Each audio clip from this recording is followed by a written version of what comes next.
Welcome to Roots and Roofs, where we explore the intersection of motherhood and entrepreneurship in the real estate world.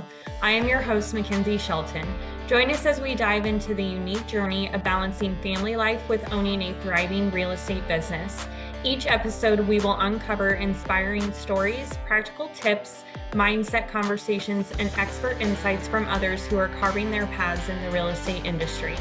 Whether you are a seasoned realtor, a prospective buyer, or simply curious about the dynamics of managing both home and career, Roots and Roofs is your go-to podcast for heartfelt discussions and invaluable advice. Tune in and discover how these incredible women are building deep roots from the ground up while nurturing their families under the same roof. Awesome. Hi, everybody. Welcome back to Roots and Roofs. I have a very exciting and close guest here with me today. This is Jennifer DiMotta, and we actually had the opportunity to meet and get to know each other over the last, 3 years or so? Yeah, we met, I think, in December of 2022. Okay. All right. So 3.5 years now, because you were looking to invest in properties in Omaha, and then you actually ended up moving back to the area. So we have gotten to know each other really well, helped you buy and sell quite a few properties at this point. Yep. And I wanted the opportunity to sit down with you and kind of chat about all things entrepreneurship, being a business owner, and all of that good stuff. So why don't you just take a minute to kind of introduce yourself to our listeners? Yeah, and this should be fun because as much as you and I have spent time together, we do get a little focused on the real estate side of things. Yes. So I think this will be super cool. Agreed. I run a business called Dundee Growth Partners, or Dundee Growth Partners. I should know that a little bit better. With a business partner, I tried to combine those thoughts. With a business partner, his name is Mark Haysbrook, and he also founded Dundee Venture Capital. But we run Dundee Growth Partners together, and what we do is we help businesses grow. And there's a lot of times in the business journey where businesses get really stuck, and they kind of are blinded on some level to what is it going to take to get unstuck and grow. And so we come in and we help them find that unstuck opportunity, and we help them get back to scaling and grow their business. So tell me a little bit about what that looks like. Are you focusing on, just profit, or is it kind of like personal and business related? Because I feel like sometimes when you're a business owner, it's usually a combination of all those things. So do you coach to the whole person, or is it really specific to just the business focus? We are absolutely the CEO and founder's accountability partner. Usually the buck stops with the CEO for sure, / founder. So what we do is we go across 4 areas. We go across leadership, and that starts with the CEO, but often we get involved with the leadership team depending on the size of the business. Then we go through the strategy. So what is their strategy to grow? And is it a strategy that's really going to help them grow? Maybe it helped them get to a certain $1 million mark, like $1 million, $5 million, $10 million, but it doesn't help them get to the next milestone. That's usually part of the issue here of stuck is what got you here won't get you there situation. The third piece is financials. We absolutely take a look at the financials. Where are we bleeding cash? Where are we eroding profits? But also, where are we just not growing on a top line perspective? So we don't just look at like an income statement. We go a little bit deeper than that. And then we also want everybody to feel secure in their business. So knowing what your balance sheet is and where your balance sheet needs to be, that's another piece we look at. And then the fourth piece is we look at the operations. Who's doing what? And how streamlined are those operations? Are they even scalable? Can a $10 million business get to 50 with the way that they operate their business? In almost all cases, no. Yeah. But the cool thing is there's, an outside view really helps the CEO and founder because a lot of times they're just in the business and they're gotten really close to it. And, all of us are very blind once we get really close to our businesses. So an outside view, we just come in and we say, listen, we think there's opportunities here, here, and here. And then we shadow and really get in the business with the CEO, because where Mark and I come from is we're not your typical consultants. we have been operators. We actually have done it on the inside. We know what we're doing because we've done it on the inside, not just because we put a bunch of PowerPoints together through our career. So our consulting and advisory is really a lot kind of smaller part of our career than actually going inside businesses and doing that work ourselves. So tell me a little bit. I know a little bit of the history, but like, how did you get to this point where you are, consulting, coaching, advising, accounting, all of the things? Like, what? Tell everybody a little bit of the history of like, how did you end up here? Yeah, exactly. And, I think part of it's luck and then part of it's what I did with that luck, right? But I had some really lucky breaks. So the first lucky break to me was in the late 90s when I was right hand to the founder of Hay Needle, which was Doug Nielsen. And he really gave me an opportunity. I was one of the first employees. I knew absolutely nothing. I walk in, I'm like, yep, I'm not sure why I'm here or what I'm doing. But he taught me everything. And, those are some of those lucky breaks that you get. But what you do with that lucky break and what you do with that knowledge is kind of what I think I built in my own heart and my own head is, let's have the drive to do something with all of that. So after that experience, I went off. I applied for a role outside of Omaha, Nebraska, because I kind of wanted to leave. I grew up here, and I just needed to see the world, I thought. So I went to North Carolina, which felt like another Omaha. I didn't tag that one too well. But I had a great opportunity to actually run a business with total autonomy. And so I went across those lines, the strategy, what was my org going to look like, what was my vision, what was the operations going to look like, and what was the financials going to look like. And I just got an opportunity to run that completely, and I grew that business from 20 to 50 million with a major profit turnaround. Yeah. That's awesome. And then it put me sort of on the map in combination with LinkedIn coming around and just starting, and everybody's exposed at that point in time. And I was recruited from there on out to several different businesses, multi-billion-dollar businesses, a few $100 million businesses. And basically the story is the CEO would call me, say, hey, I need you. I don't know what I'm doing here. We're a little bit stuck on our growth. I'd come in, I'd help them build a vision and strategy with the leadership team. I'd usually help a little bit of a restructure. We needed a reorg, maybe drop some D players, get some more really high potential A+ players, and rebuild a financial plan and grow those businesses. So a few businesses I've grown from like 50 to 250 million in a couple years. One business, which was frankly one of my favorites, but it was like 1 million to 16 million. And actually scaling after 1 million is probably the hardest hill you're going to climb. So they were stuck at 1 million, and we needed to get out of that stuck. Yeah. So all of those experiences, it's about 7 back-to-back experiences. And I thought, I don't want it to be 7. I want it to be like 700. Oh, I love that. Yeah. And so this is why we get along so well, because that would be where my brain goes. Right? Too. Yeah. We're BHAG girls. Yeah. Yeah, total. So I said, I can't spend 2 to 3 years on one client alone, or let's say inside the operations of one business. So that's why I started my own business, which was originally just my last name because I didn't have any more creative ideas on that. So it's just DiMotta Consulting, and there you go. And then it's formed into Dundee Growth Partners because, as you and I know, Dundee's one of the most famous neighborhoods here in Omaha. Mm-hmm. And I live close enough to it. My business partner lives in Dundee, and we just kind of adore Omaha. And so once he came back, by the way, he was a part of that first experience.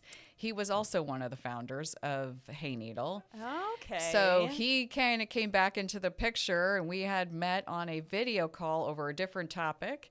And he emailed me, and then we were business partners like 5 days later. That is awesome. I love kind of come full circle, right? Yeah, it's super cool. Yeah. Yeah. Especially even just with like moving back to Omaha. Like does it just feel like everything kind of came full circle? Because I said I would never move back to Omaha. I may have actually said yes. I think you actually said that to me. You were I want to buy investment properties, but I am not interested in leaving Florida. I have no doubt. I said that. And then here we go. And I'm so glad I did. I moved back 2.5 years ago. First of all, I forgot how great it is to spend time with your parents, frankly. So I had gone 18 years of really just traveling back to Omaha twice a year to see my parents. Nothing more than that. And I thought I wanted that space. And at the time that I left, I needed that space.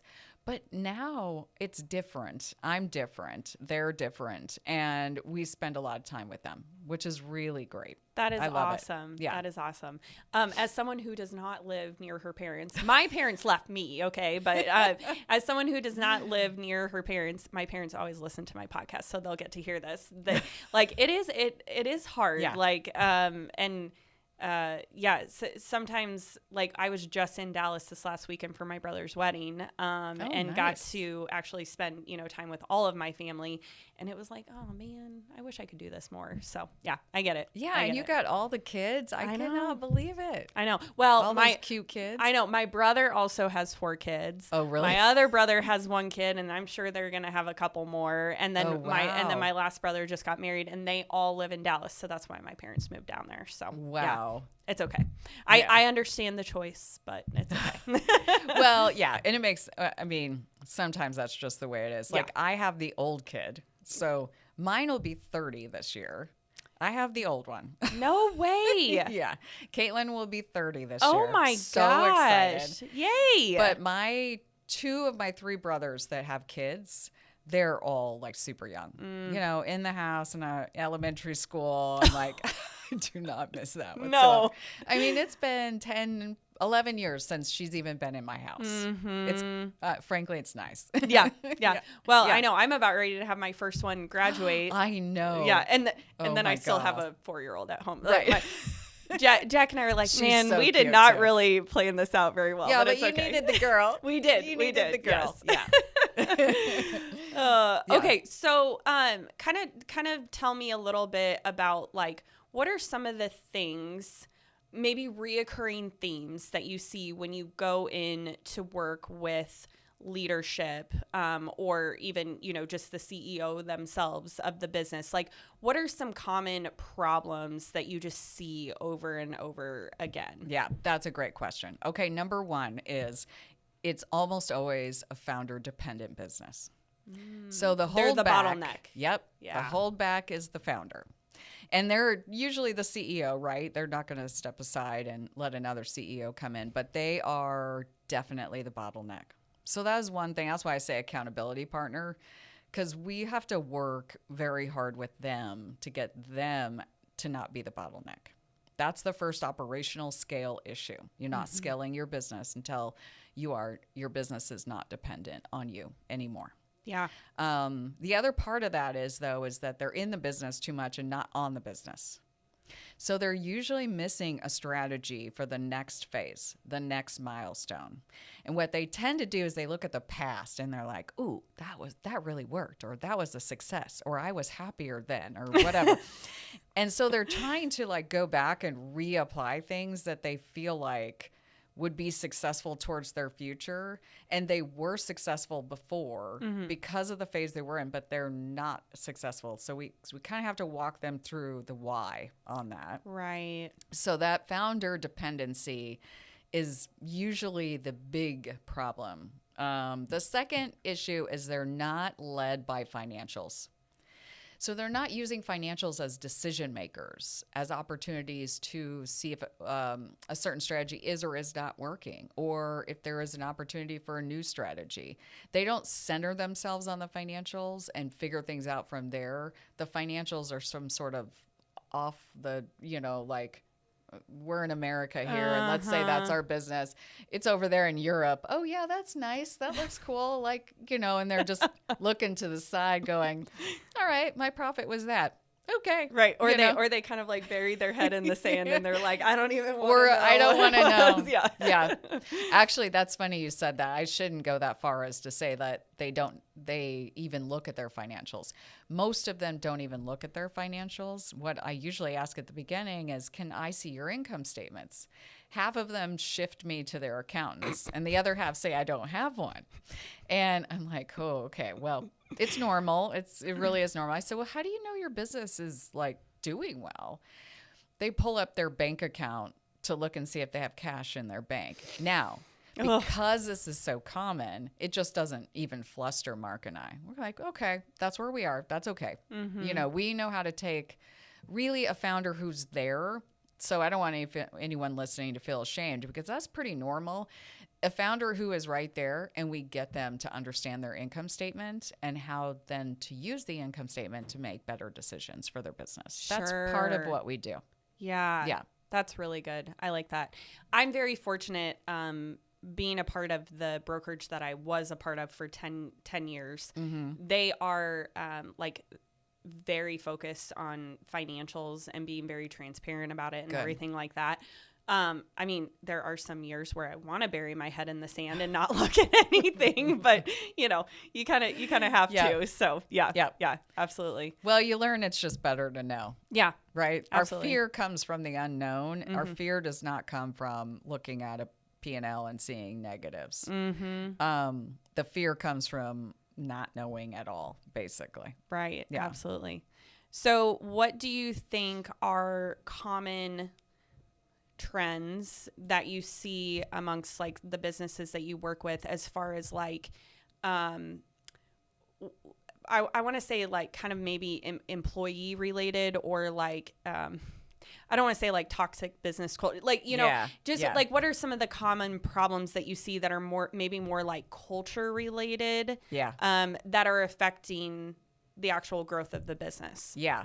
And we all know culture eats strategy for breakfast, right? You got to have a great culture. You got to be people first. Some of it is like the founder invented, you know, that coffee mug. And so they want to start a business because they love their coffee mug or whatever that is, right? And they just love it to death. They think that is the best thing since sliced bread, and they know other people will like it. And that, for some of these businesses, that is absolutely true. But when they start hiring people, they've never people managed before. So they don't know how to lead. They don't know how to treat people. They don't know how to delegate. And so sometimes it's just the simple stuff. You know, people are getting frustrated because they might want to make decisions, and because it's such a founder dependent business, guess who actually gets to make the decision at the end of the day? So there's an erosion on culture usually because the decision making isn't spread out. Yeah. And then what does that do? That creates kind of an environment of lack of trust. Right. And if you've ever read, have you ever read 5 Dysfunctions of a team? Yes. One of my favorites. Yeah. So if I see a team that I think has some of those dysfunctional areas, trust, accountability, communication, I'm probably going to have them read that book, and we're going to go through exercises. And really what's going to happen is everyone's going to open up, first of all, is we're going to start to get some of the issues on the table, because usually the issues are getting hidden inside of people. They're not talking. But secondly, I'm sort of looking at the founder on the side eye and going, okay, this is the person that really has to come to the table and say, you know what, this is probably my fault. I am not trusting you guys. I am not communicating enough to you guys. Or, you know, I am not holding myself accountable to higher standards or something like that. So it still does start from the top. And whatever they do, it works its way down. And so we have to kind of nip that in the bud first. And I love that book for that. It's a simple book. It takes like a weekend to read. And there's exercises in there that I truly love to follow because they work. Yes. Yeah. Yes.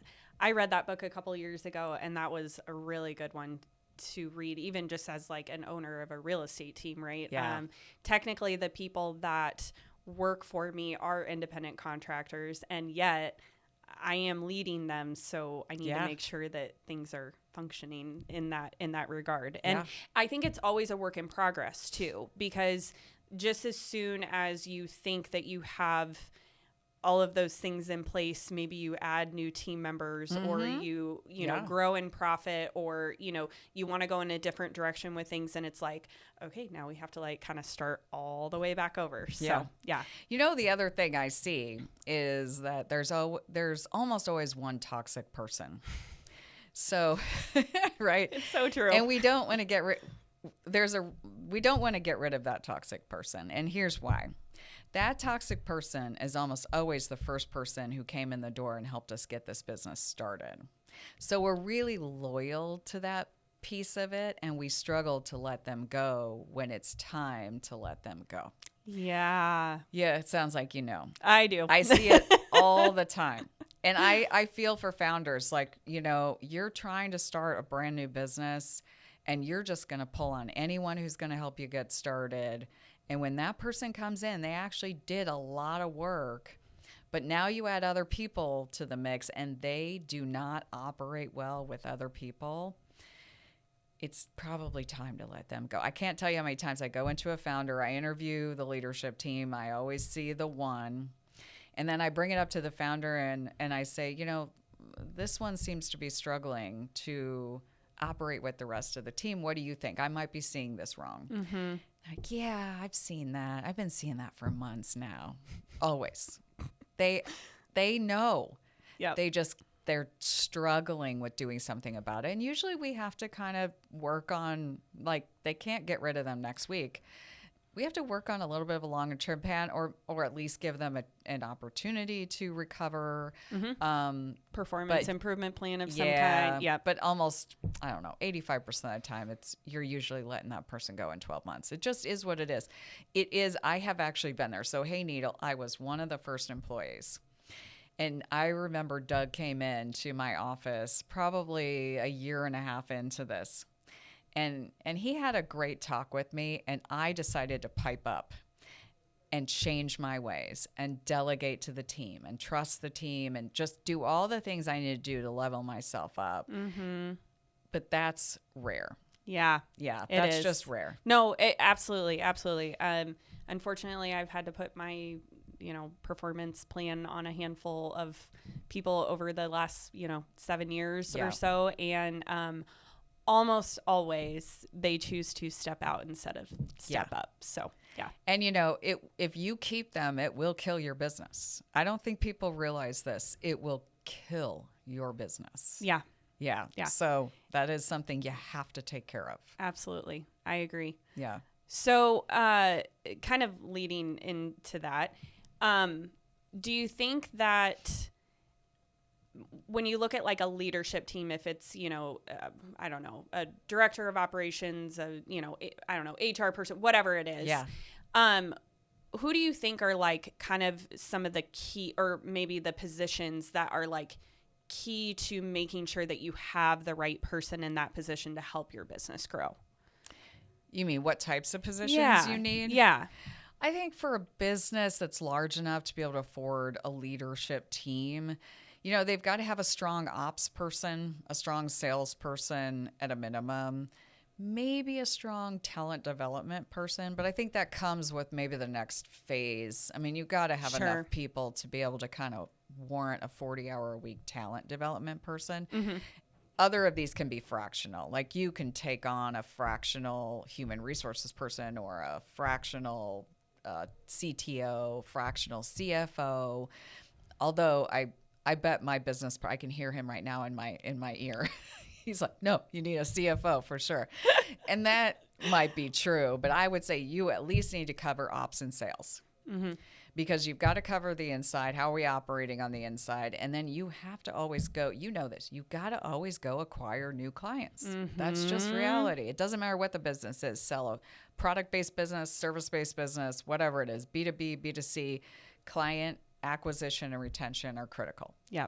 So sales and marketing and ops are your first two criticals, and everybody else can be fractional until you can feel out whether that is really, truly a full-time opportunity. Sure. Absolutely. Yeah. Okay. Let's talk a little bit about real estate investing, only because this is like how we knew each other. So, I know you're in a lot of different spaces, you know, a lot of, you know, different people, things like that.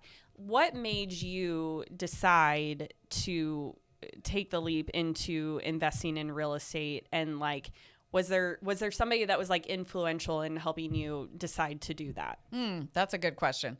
Well, over the course of, especially when I'm in corporations, I had owned the P&L. So frankly, I was interacting with money over and over and over again and starting to see how businesses operate. Like, oh, we have a great profitable month. Where does that profit go? And it goes on the balance sheet. But then, you know, how do you get that money to make more money? Or reduce your tax liability. Yeah, or, all the things, right? So Mm-hmm. I'm starting to interact with money strategies on the business side a bit. And I start thinking about that on my personal side. I'm a big saver. I'm fairly frugal. I think, as you know, I'm a pretty frugal individual. And I've saved my whole life. And so I can't throw all that money into a money market savings, you know, and I know people who do. Oh, yeah. Or under their mattress. Yep. I absolutely have clients that do that. Yep. And it's like, oh my goodness. Right. Okay. Right. Yeah. And you know, I also have learned through just trial and error how to take more risk. And I believe in taking more risk over the course of time. Whether you're scared or not is not really the point. I believe in taking more risk. And so, you know, first I open a brokerage account and I start buying stocks, you know, so it's this progression. And I thought I need to keep diversifying. And I do generally like the whole concept of like homes. I mean, I love designing. I love renovating. I just love the whole thing. And then you and I talked about this. There's also neighborhoods in Omaha that need cleanup. And I'm a big believer in the old neighborhoods. And I kind of have a big thing around like, can we stop building all these houses on all this beautiful land? And can people just renovate homes that already exist and, you know, help our old neighborhoods flourish and blah, blah, blah. Yep. So it's a little bit of like my philosophy in life, or, you know, what my purpose is. And it's a little bit of, I need to diversify my money. So I go into what I am passionate about, essentially. You know, and then you and I talked about this on the first purchase is I actually found my target market of traveling healthcare. I didn't realize that was all going to happen. It just sort of happened. And I thought about it really works in my model. And so I wanted to buy more properties that would work for traveling healthcare. Yeah. You know, Absolutely. So again, I still want to diversify further when the time is right. But I felt like that niche has really worked for me. And I want to keep trying to figure out how to make that cash flow even better. Yeah. Yes. You know, it's funny. I feel like every investor I have ever worked with, including myself, you kind of stumble into like what actually is going to work. Because it is so different for every person.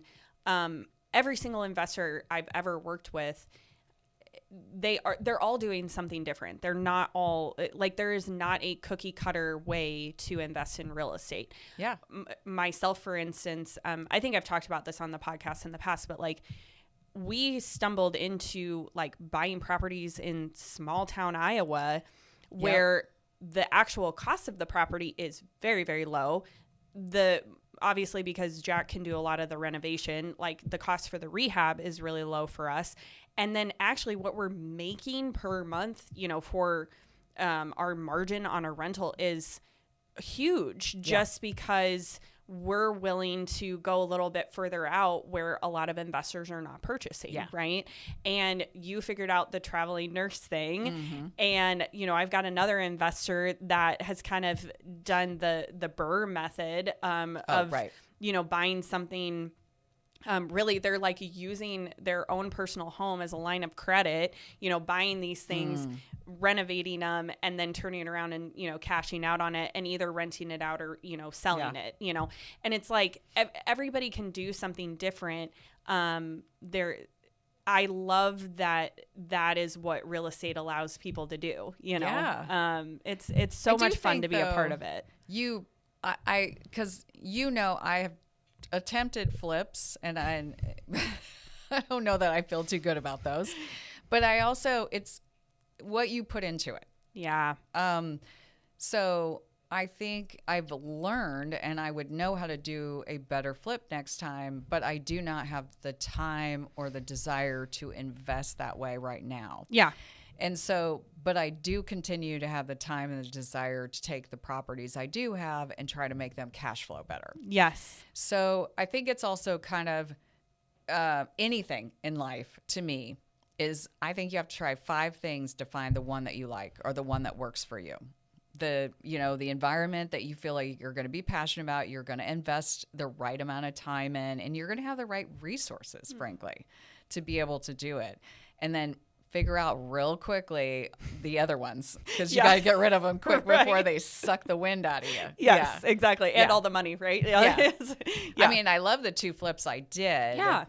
But I do realize where the weak areas were for me. And I do like to do that, actually, frankly, is I like to introspect and say, what worked, what didn't work, and am I willing to work on what didn't work? Because if I'm not, I'm going to let that go. Yes. And I'm not going to be sad about that. I'm just going to let it go. And it's never a forever thing. I'm letting it go for now, and that's it.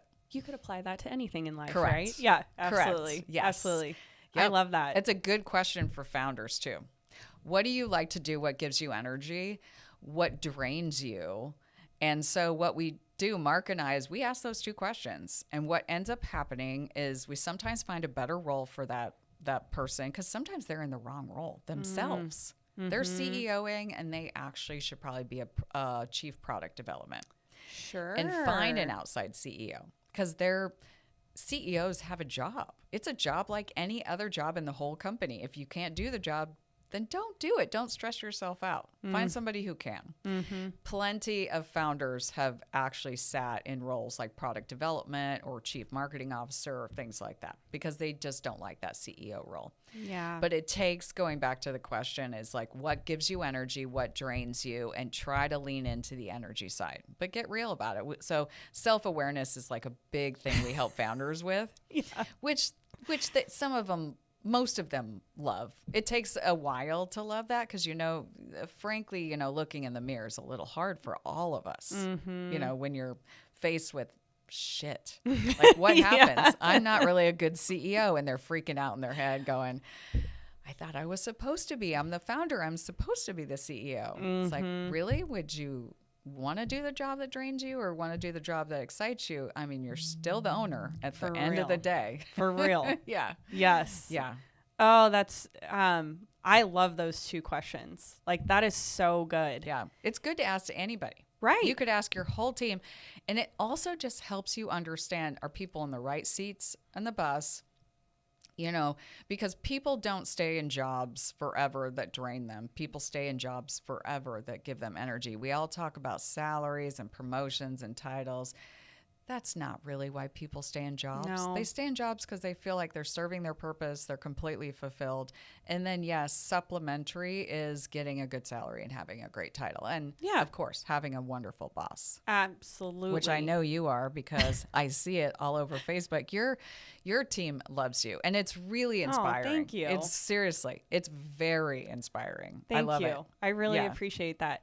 Yeah, I am very fortunate that I have, in a couple different capacities, been under really bad leadership. Yeah. And that, I think, I would say, for people who are very self-aware and or want to be a good leader themselves. Yeah. You look at those past experiences and you're like, all right, I'm just going to make sure to not do those things, and I should be pretty okay. Yep. It's clear identification of like what is not good. And I have too. I mean, I've been under some crappy bosses. Mm-hmm. Oh my God. But yeah, it just creates clarity on what is a no. Yes, exactly. Yeah, exactly. And then you're lucky enough to have maybe good bosses who give you kind of a clear what is a good yes. And I am a big fan. Like, I tell my I run also a leadership coaching business like on the side. And so I work with middle kind of emerging leaders, if you will. They might be senior directors, VPs. They're trying to get to the top though.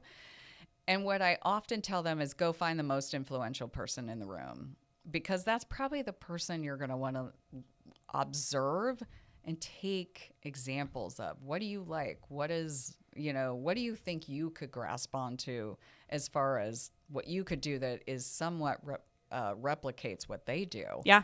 And I say that also because every culture is different, and every culture leans into a different sort of dynamic. So, when you know who's the most influential in a certain type of culture, then you know how to be influential yourself in that culture. That is so true.